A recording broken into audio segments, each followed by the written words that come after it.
Penasehat hukum terdakwa Ferdy Sambo benar-benar tidak profesional dalam fakta persidangan saat peristiwa penembakan mulai dari direncanakan peristiwa pembunuhan berencana di Rumah Saguling 3, lantai 3, hingga pelaksanaan eksekusi terhadap korban Nopriansah Yosua Huta Barat di rumah dinas Duren 346 yang terlibat langsung hanyalah terdakwa Ferdy Sambo dan saksi Richard Eliezer Pudium Lumiu yang mengetahui secara pasti peristiwa tersebut. Akan tetapi, terdakwa Ferdy Sambo sebagai orang yang merencanakan intelektual dader berusaha mengaburkan fakta dengan cara tidak berterus terang atau tidak jujur. Hal tersebut didukung oleh tim penasihat hukum dalam membela kepentingan terdakwa Ferdy Sambo. Keterangan saksi Ricky Rijal Wibowo dan saksi Kuat Maruf yang dijadikan landasan oleh penasihat hukum merupakan keterangan yang tidak dapat diakui kebenarannya sehingga patut untuk dikesampingkan karena keterangannya mengandung ketidakjujuran dan merupakan pengikut setia terdakwa Ferdy Sambo. Terbukti penasihat hukum terdakwa Ferdy Sambo dan penasihat hukum saksi Ricky Rijal Wibowo dan saksi Kuat Maruf adalah penasihat hukum yang sama dan mempunyai satu pemikiran yang sama sehingga tidak dapat diakui kebenarannya dan patut dikesampingkan. 7.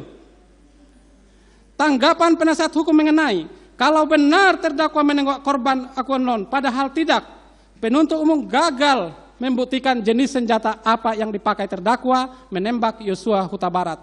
Tanggapan penasihat hukum terdakwa Ferdy Sambo pada poin ini sangat keliru dan tidak benar. Dalam tanggapannya, penasihat hukum yang mengikuti persidangan selama ini tidak fokus atau gagal fokus dalam mengikuti persidangan sehingga berpendapat seperti tersebut di atas. Pada fakta yang menyaksikan secara langsung nyata terhadap peristiwa penembakan adalah terdakwa Ferdy Sambo bersama-sama saksi Richard Eliezer Pudium Lumiu. Meskipun saat peristiwa tersebut terjadi ada saksi Ricky Rijal Wibowo dan saksi Kuat Maruf dan saudara Putri Chandrawati, akan tetapi ketiga orang tersebut dikondisikan seolah-olah tidak mengetahui kejadian peristiwa tersebut.